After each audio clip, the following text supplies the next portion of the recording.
Nasib Asif Ali, pemuda India yang patah hati di Indonesia dan ditolong Akas Elahi, profesinya mentereng dan glowing. Masih ingat dengan pemuda asal India yang beberapa waktu lalu viral di Indonesia lantaran lamarannya ditolak gadis Wajo, Sulawesi Selatan. Kini nasibnya mengejutkan warganet yang ada di Indonesia. Pemuda asal India itu yakni bernama Asif Ali Bore.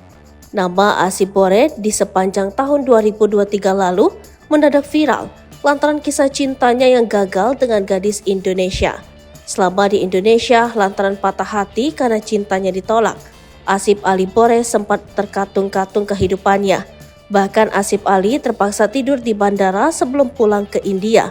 Namun, saat Asif Ali Bore dibantu Akas Elahi, seorang seleb TikTok yang eksis di Indonesia, nama Akas Elahi kini juga menjadi sorotan lantaran kondisi isu rumah tangganya.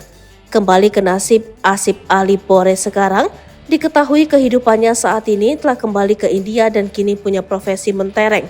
Tidak hanya itu, penampilan Asif Ali pun ramai dipuji kian tampan dan glowing. Dilihat dari akun medsosnya, Asif Ali memperlihatkan kegiatannya yang sedang panen beras. Ternyata di India Asif Ali seorang juragan. Asif Ali terlihat hanya memantau para pekerja yang sedang memanen padi di areal sawahnya. Hasil panen padi Asif juga terlihat sangat melimpah. Siapa sangka ternyata pria yang sempat terlunta-lunta di Indonesia ini kini sudah hidup makmur jadi juragan di India.